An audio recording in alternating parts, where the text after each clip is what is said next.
Attention Niners fans and watch aficionados. Elevate your game with the Breitling Chronomat San Francisco 49ers Team Edition, now at Topper Jewelers.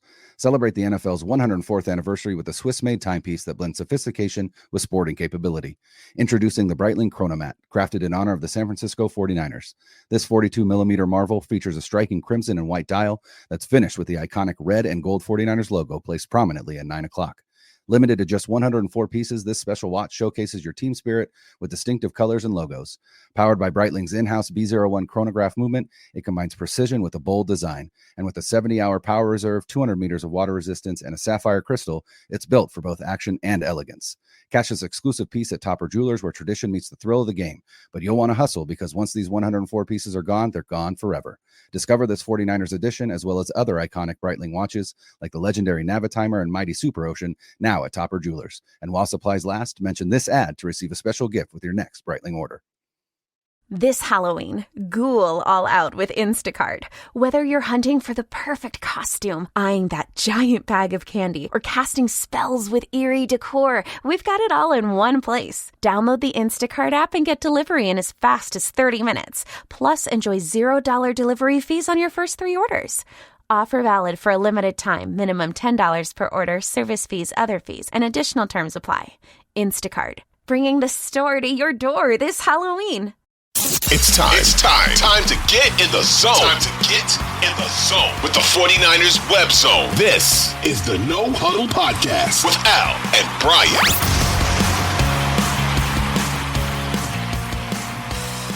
What's up, faithful? You're listening to another episode of the 49ers Web Zone No Huddle Podcast, a part of the Odyssey Network. I'm Brian. He's Al. Al, our 49ers won a game for the first time in 3 weeks against the Patriots. The San Francisco Giants fired Farhan Zaidi and hired Buster Posey as president of baseball operations. And the 5 Cities 10U Trash Pandas are 6-0 and have scored 94 runs over our first 6 games. Things are feeling really good. Things are feeling really good for me. How are things for you? Not that good. I mean, you're having a pretty good weekend. I'm not a Giants fan, although my Yankees are getting ready for the playoffs, so I'll take that. What's that like? Yeah, it's been a while for you guys, right? You had that run. You had that 3 World Series in 6 years runs. A lot of teams don't get that. But yeah, so that's coming up. And I'm glad to see the Niners won a game that I said, before, it's a fugazi. It's kind of like a fake. Yeah. They should have won that game. The talent discrepancy is crazy. And after the first 4 weeks of the NFL, we're starting to figure things out about teams a little bit. September now is almost an extension of the preseason in the sense that a lot of these teams aren't ready yet. We don't know who's who. We don't know what's what. We do know the Patriots suck a lot. Yes. And after that first couple of weeks where they look scrappy, they may be a team that only wins 2 or 3 games this year. So this was a game the Niners should have steamrolled, and they did. And I think we're starting to find out some things about the 49ers. First and foremost, to me, Brock Purdy is a legit, dare I say, dual threat franchise quarterback in this league. I got Brock Purdy stats for days, Brian. You want to hear them? Because I got them for days right now. I absolutely do. I love Brock Purdy. Are you ready? Stats. Yes. I have so many games, and I got a lot of these off Twitter and everywhere else. So for whoever posted them, thank you. I don't remember who did for a lot of these, but games of 110 plus QB rating since week 14 of 2022. Brock Purdy has 15. Dak Prescott is the next highest. He has 8. Yeah. The most passing yards in a QB's almost doubled up. In 49ers franchise history, the most passing yards in the first 25 career starts, Brock Purdy has passed Jeff Garcia. Purdy's got 6,508.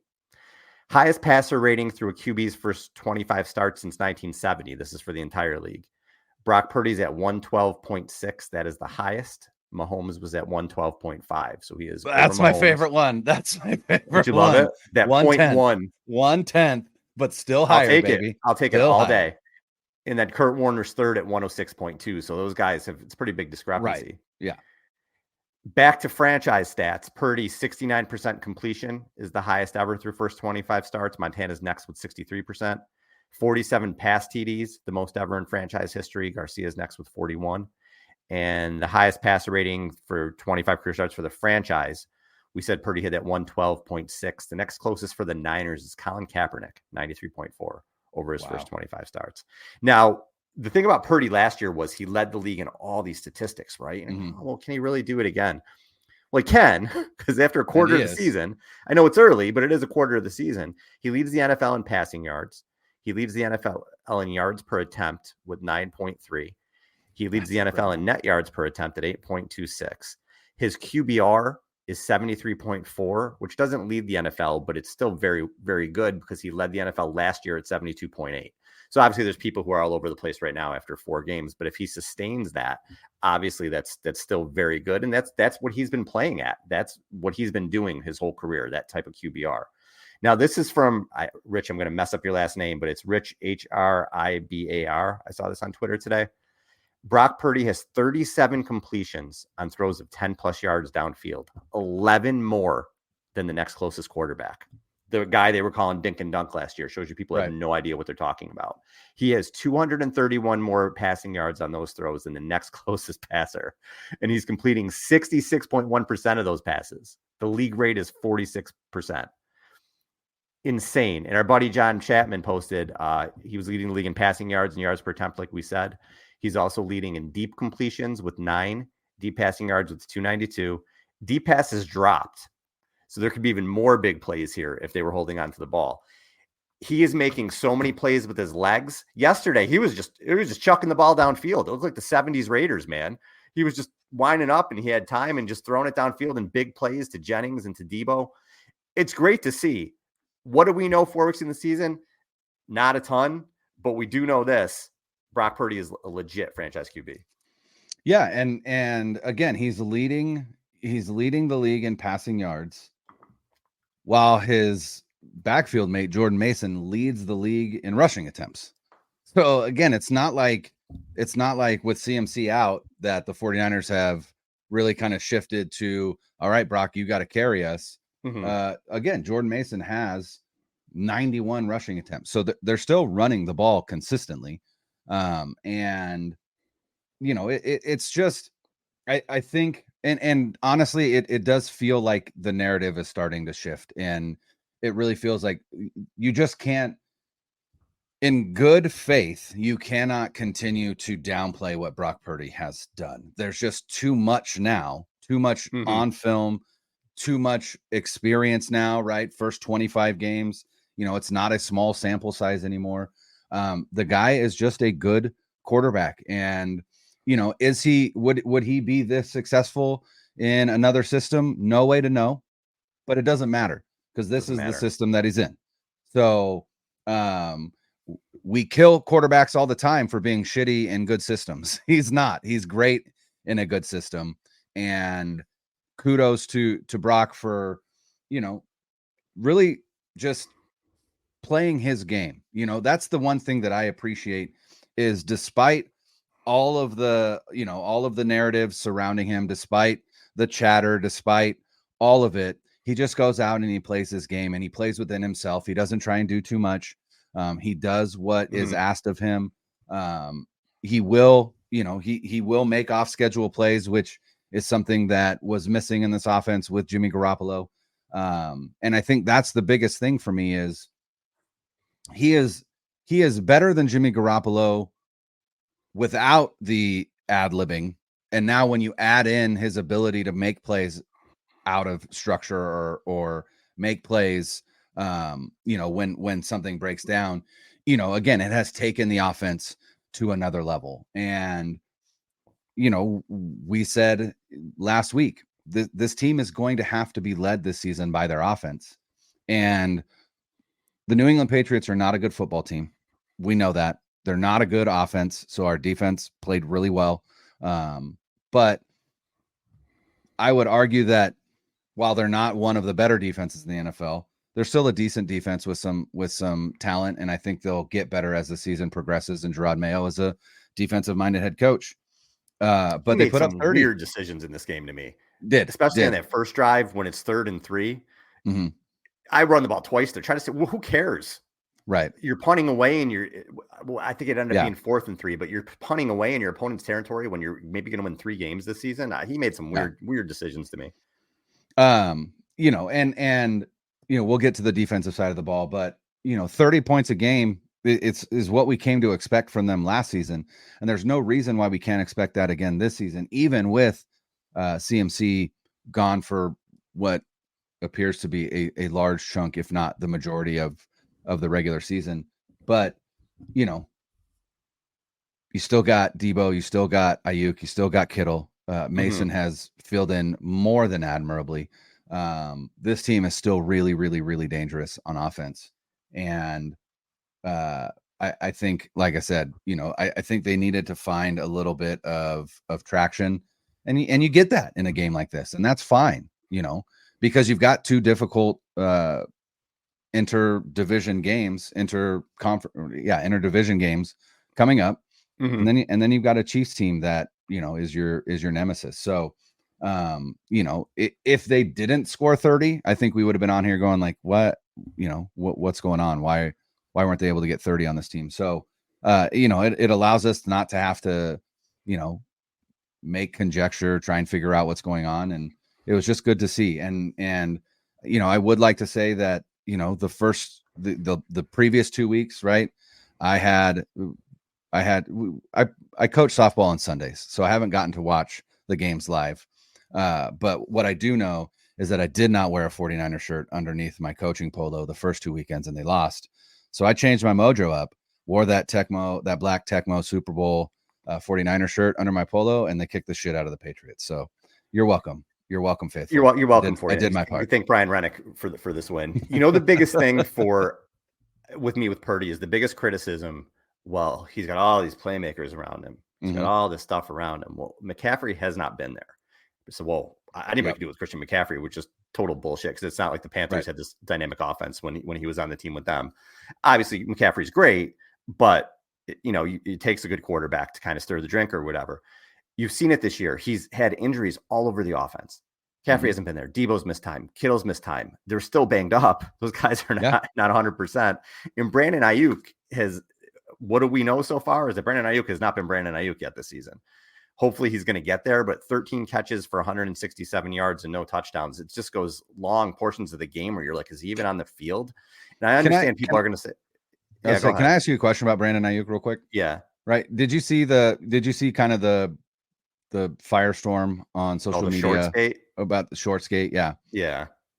How did you feel about that? Like that entire situation, like how did you feel about that specifically? Because I know how I felt, and I'm interested to see if you kind of felt the same way.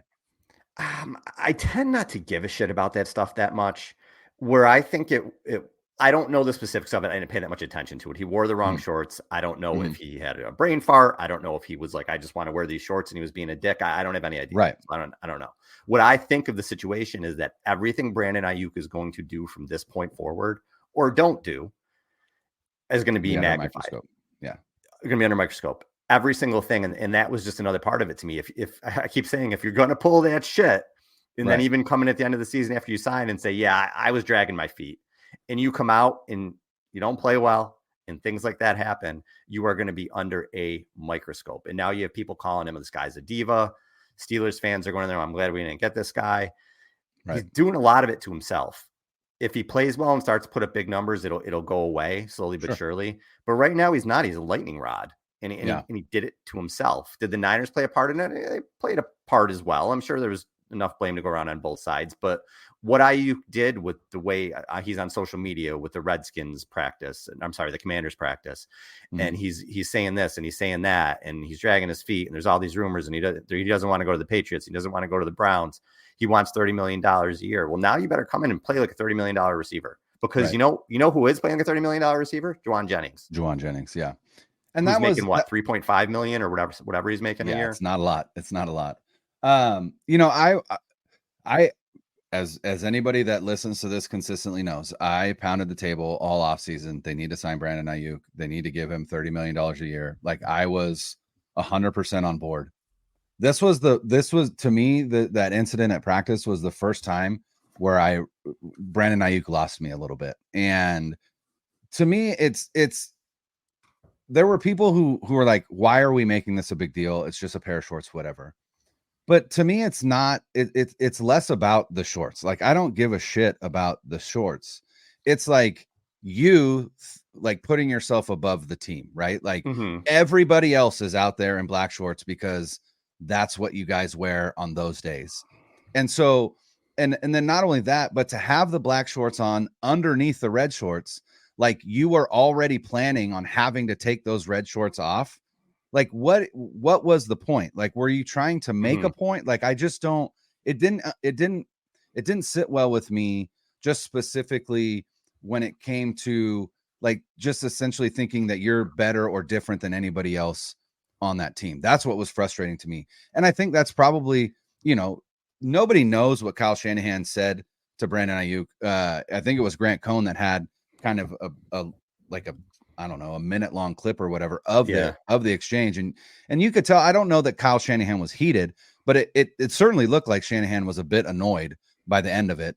And then it kind of looked like, again, he kind of, I don't want to say he threw a tantrum or pouted or whatever, but just again, the fact that he was able to just take those red shorts off and have the black shorts underneath, again, just made it feel like he was, and it just made it feel like he was trying to make some kind of scene or statement or whatever. And it just felt weird to me. And what bothered me was, outside of us hearing after his rookie season that Brandon Ayuk was in the doghouse, right? We really haven't heard much about Brandon Ayuk since then, in terms of attitude, in terms of demeanor, play on the field, for the last 3 seasons, right? You could turn the film on and you could see, not only was he, playing his ass off when it came to running routes, whatever, but he's blocking his ass off, right? Like he's putting in maximum effort on the field, and it just doesn't feel like he's been there this season. And so it just feels a little bit weird to me. My dad works in B2B marketing. He came by my school for career day and said he was a big ROAS man. Then he told everyone how much he loved calculating his return on ad spend. My friends still laugh at me to this day. Not everyone gets B2B, but with LinkedIn, you'll be able to reach people who do. Get a $100 credit on your next ad campaign. Go to linkedin.com/results to claim your credit. That's linkedin.com/results. Terms and conditions apply. LinkedIn, the place to be, to be. Hey, fantasy football owners. The road to winning your fantasy football championship starts now. I'm Matt Harmon from Reception Perception. Join me and James Coe as we take a deep dive into the position that's going to make or break your fantasy roster. Wide receivers. We analyze route running, target share, and all the metrics that matter, giving you the insights you need to draft the best wide receivers.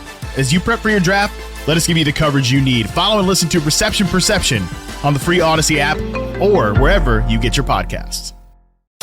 What's better than watching your team win? Winning money while you do it. I'm Jim Costa, and on Cash the Ticket, Mike Valeni and I give you the edge to make every game playable. College football, NFL, we're breaking it all down game by game. Your podcast feed is going to be filled, and you're going to love it. You can click on the games you care about. We do it all. With our analysis, we're finding games that other people aren't talking about. We're turning every Saturday and every Sunday into days where you got a chance to win. Don't just sit on the sidelines. Cash the Ticket with us. Follow Cash the Ticket in the free Odyssey app or wherever you get your podcasts. Things that we're talking about here is what is one thing that we know, or what are some things that we know about the 49ers through this first month?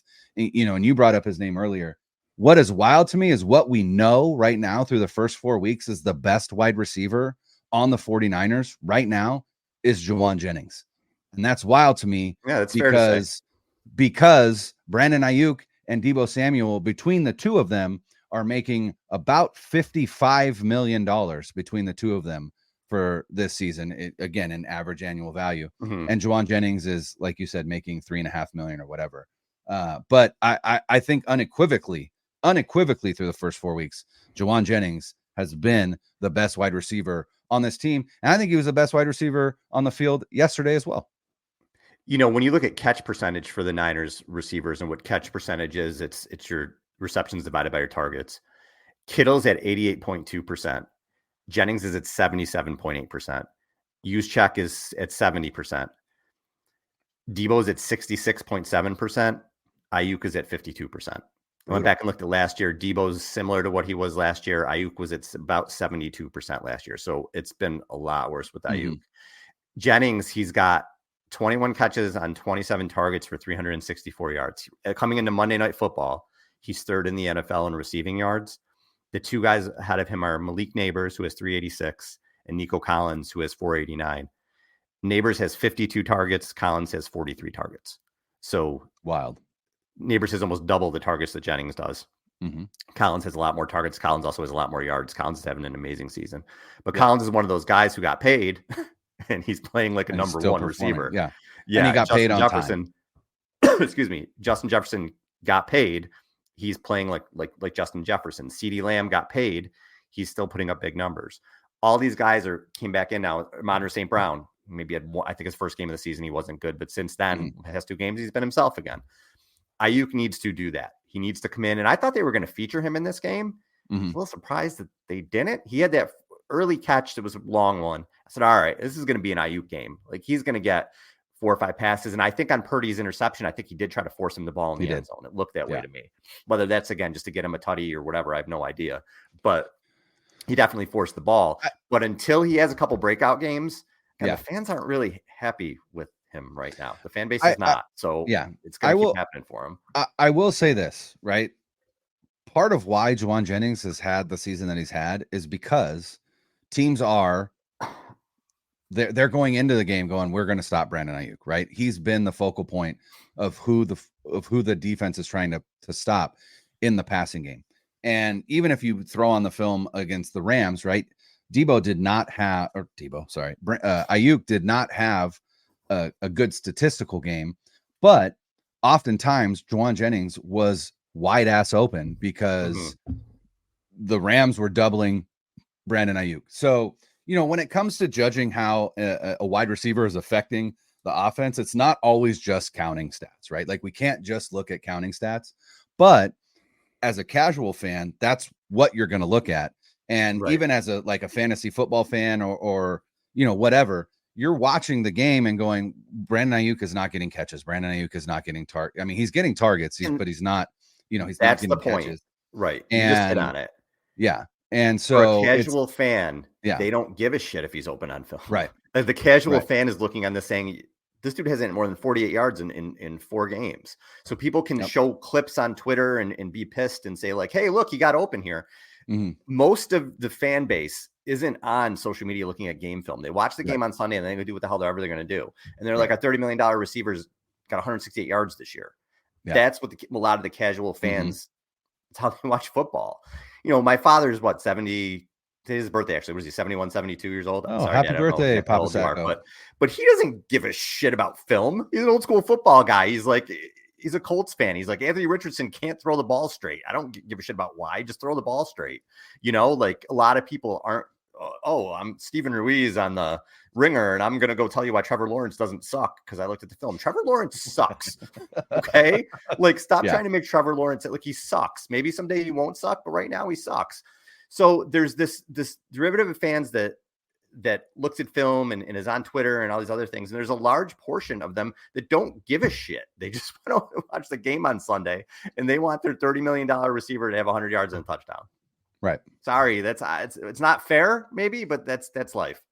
Yeah. And it's not fair, but that, like you said, that is life. And again, if Brandon Ayuk is going to be chronically online, which he is, he's going to run into stuff like that. And, like you said, the majority of the fan base is not on Twitter, but what I would say is a lot of the fan base that is going to be pissed is on Twitter because, the loudest. Some of the comments, that I've seen are just out of hand. But yeah, I mean, it is what it is. Like I said, this was the first time though for me where I was like, I'm a little irritated by some of these antics. And I just hope that as the season progresses, things really start to die down. But like you said, really the only way that they're going to is by putting up the numbers that we expect them to put up at $30 million a year. And it'll be interesting to see how long it takes before that starts to happen. I think another thing we know through 4 games is that we have no idea when Christian McCaffrey is coming back. Adam Schefter actually said that today, is that nobody really knows. Kyle had mentioned they had hoped that he could start ramping things up this week. He was just in Germany, man. He just went to Germany because things weren't happening for him. Obviously, he wants to get on the field. Obviously, the Niners want him on the field. The fans want him on the field. He was the best offensive player in the league last year. He makes a huge difference. I don't know that he's going to be back anytime soon. I feel like the best thing we could hope for right now is to come back with enough time to ramp himself up for the playoffs, whether that's game 11, game 12, whatever it is. He can get his legs underneath him, and then hopefully the Niners are in the playoffs. He can come back and be himself for those games where they can ride him again. I don't think we're going to see McCaffrey in October. I hope Thanksgiving. Maybe that's kind of where my head's at with it. And I don't know anything. That's just reading the situation. Right. They're going to have to find out a lot about themselves without him. And maybe it'll be a blessing in disguise, because what they are finding out is this quarterback they're about to pay a lot of money to. Can he do it on his own? Or not on his own, but without McCaffrey there. So far he has. But in terms of Christian, we don't know. He's an older running back. He's coming off something that looks to be serious. It's been lingering for a long time, and the Niners may have to get used to life without him for a while. Yeah, what we do know is, like you said, he is not going to be back anytime soon. But to me, what we also know is that Jordan Mason is more than capable of filling in for him, especially on the ground, and especially with volume, right? Obviously he's younger than Christian McCaffrey. I think where the 49ers are missing Christian McCaffrey the most is on third down. And I think this is where we need to see the offense start to pivot a little bit. I think they need to start. I think with Christian McCaffrey, you're not all that concerned with how many yards you get on first or second down, because as long as you're in third and manageable, you feel comfortable with Christian McCaffrey on the field that you're going to be able to pick up that third down. I think without McCaffrey, you got to start looking at, we got to pick up bigger chunks on first and second down so that it's third and short, right? Where we have more in our arsenal on third and short than we do on 3rd and 8, because again, they don't trust Jordan Mason in the same way that they do Christian McCaffrey in the passing game. And I think that's the biggest fall off to me with McCaffrey not on the field is their third down conversion rate. And they have struggled in that a little bit. And so it's obviously important to get McCaffrey back. He's an important part of this offense. You could argue that Kyle Shanahan has designed this offense around Christian McCaffrey when it comes to, play design and things like that. So obviously not having him is a big deal for Kyle. But the other thing that I think is you could argue might be good is that this also forces Kyle to adapt a little bit when it comes to play design, play calling, things like that, where, he doesn't have Christian McCaffrey to fall back on. He's going to have to start getting back to kind of some of that creative stuff that we saw from him, especially early in his tenure in San Francisco, when he didn't have the level of talent that he had over the past, couple seasons. So, but I mean, hats off to Jordan Mason. 91 rushing attempts on the season through the first 4 games is insanity, right? He's getting 20 attempts a game, damn near 20, well, like 23 actually. But which also isn't super sustainable. It's not sustainable. That's true. That's true. But especially the way with how hard he runs, and he runs the contact, like at some point too, they may have to back off there. But Garendo, he fumbled the kickoff, Kyle he may be kidnapped somewhere right now. Who knows where he is? If so maybe Taylor starts getting some run at running back. I don't know, but they do have to, just the way they had to ease, the load off McCaffrey. I think they will have to do that off Mason at some point. Yeah. I mean, I think now is where the IR status of Mitchell really hurts. Yeah. Because really you want somebody that you trust to get, 5 or 6 carries or whatever it would be. You mentioned Mitchell. One of the issues we've seen with this team through 4 games, and what we suspected was going to happen was injuries, because they played 60 games the last 3 seasons, because they're an older team. And that's happened in too much. I mean, I can't stand to read another headline about another 49er that's getting injured, but you're really seeing them get beat up, especially on the defensive side of the ball. Hufanga comes back and then he's right out again, not there. Mustafa, he did miss a tackle, but against a team like the Patriots, who can't even throw for 120 yards, you're not going to notice a lot of these things. Did you see Mustafa on Fred Warner's pick 6 return? No, right? I missed him. My God. So Fred makes a Fred play. I do listen to the Ringer NFL show and then the Athletic Football show. every Monday, just to get a recap of the of the NFL landscape in general.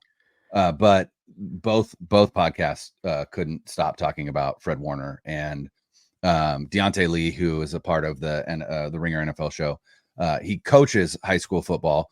He's a defensive coordinator for a high school football team in the LA area, I believe.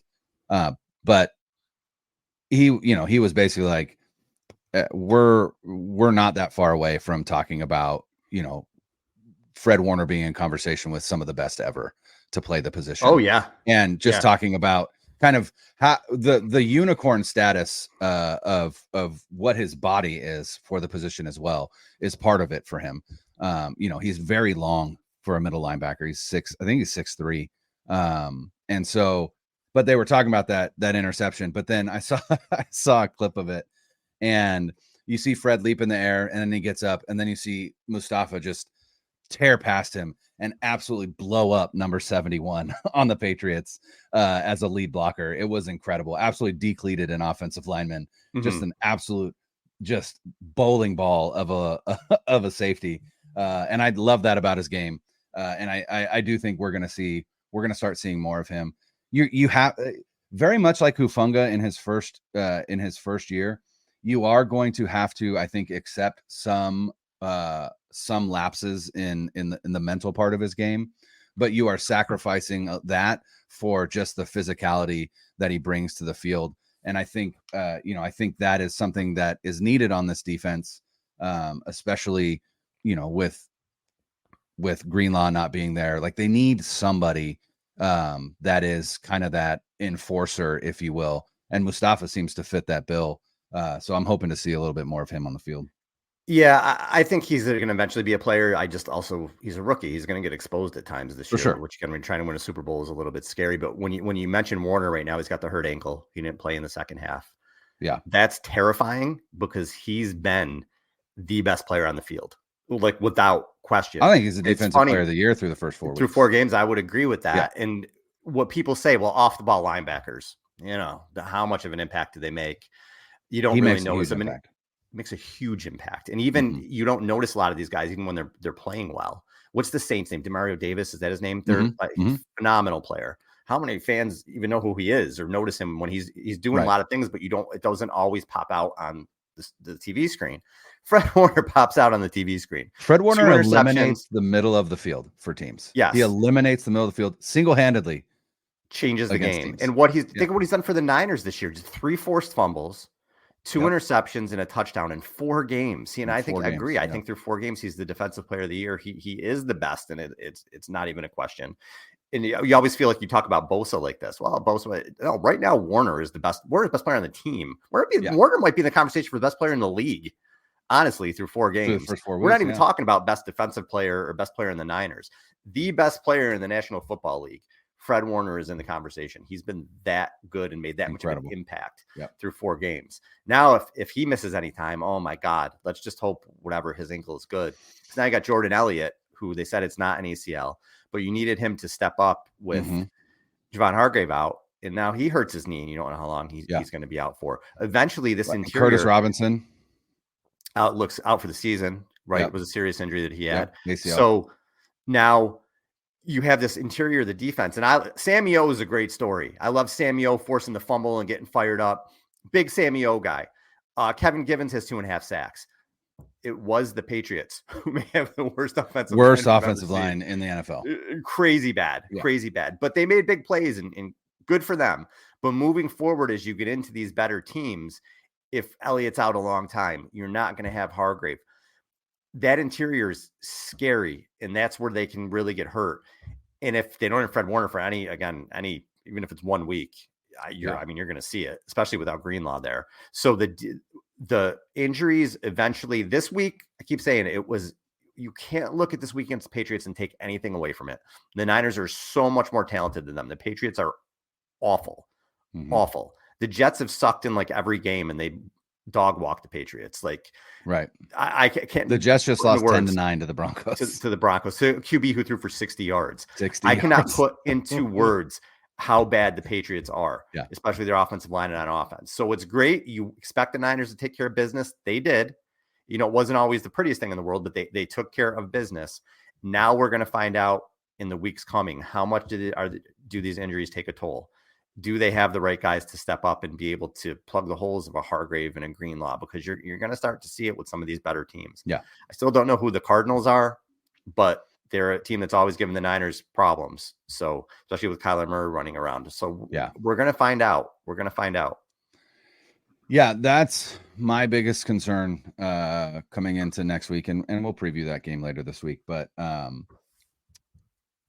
with Jordan Elliott and the uncertainty there, there's no depth. I mean, they've got Evan Anderson on the practice squad. They've got and he played well. He did well. T.Y. Yeah, T.Y. Right. But I'm just saying, like, the cupboard is pretty bare. And if you've already lost Hargrave and now you're going to lose Elliott for any stretch of time, like you're putting in either a rookie like Evan Anderson or a guy like T.Y. McGill, who we've had on the team before and is just kind of a dude. Like he's just, he just fills a slot there, if you will. And there's just not really anybody available on the street to bring in either.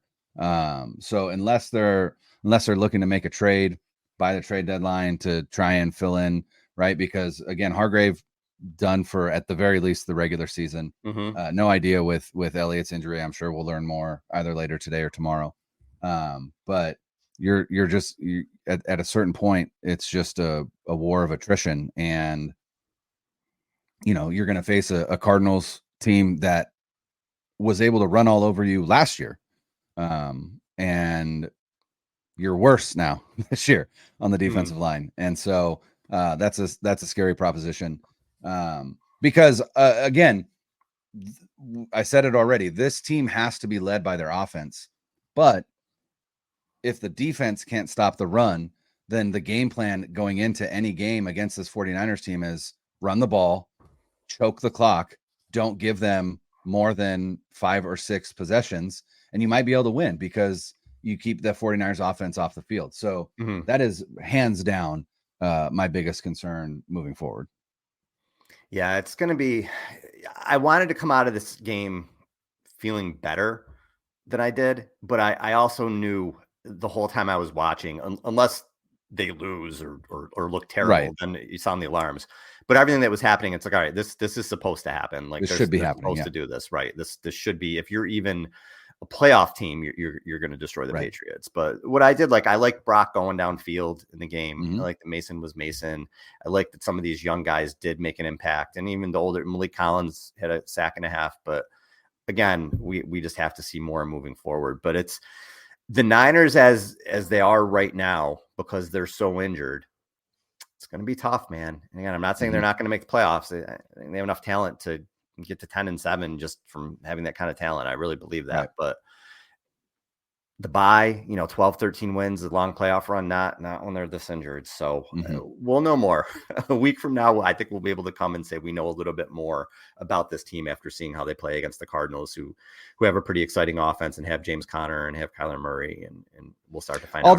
Although I will say this, right? With everything that I just said about my fear of the Cardinals, the Washington Commanders have the worst defense in the NFL, and they just held the Cardinals to 14 points, I believe. And so, like, it's hard to know. It's like you said, the Commanders, man. I didn't see this coming at all with them 3-1. Here's the one thing to keep in mind. The one thing to keep in mind with the Commanders is Cliff Kingsbury is the offensive coordinator, and we all know that the month of November is when the Kingsbury Cliff appears. That's right? True. Like people start to catch up, and you look at the Cardinals offense, and it's like lighting the world on fire in September and October, and then in November, it's like, That's a good point. Hard to get 20 points, right? So I'm interested to see. Now, again, Cliff was the head coach and the play caller. Right now, he's just the offensive play caller. Jaden Daniels, I think, he's exciting. Well, I don't know. I mean, fun to watch. He is a lot of fun to watch, and they are running essentially Jaden Daniels' offense that he ran at Arizona State, which is probably why he's as successful as he is. But again, that does mean that eventually teams are going to catch up. So it will be interesting to see what the second half looks like. But yeah, and like I said, the Commanders' defense is nothing to write home about. They just held the Cardinals to 14. It's hard to know what the Cardinals are. We'll look into that game later this week. But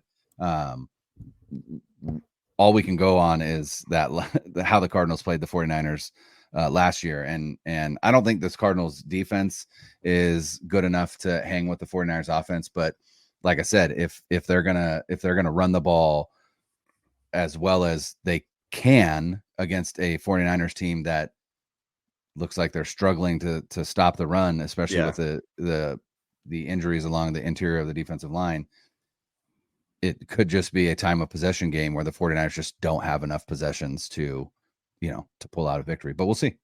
Yeah. That Cardinals game last year, the last one, the Niners, the score, was one-sided, but the Cardinals ran for a lot of yards, and that's when the defense started going downhill. That was, but maybe they were exposed a little bit. So who knows? We'll see what happens. But all right.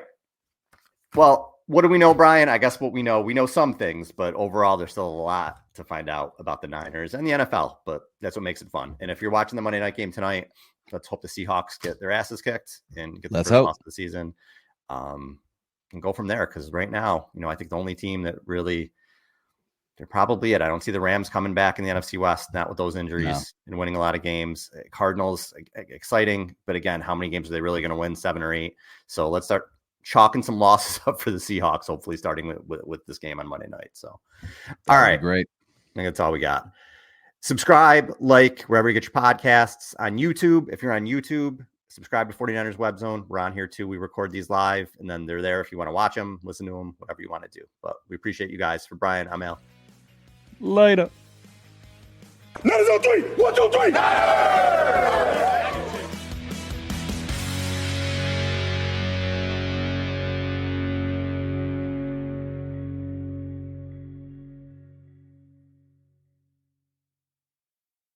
.2400 Sports is an Odyssey company.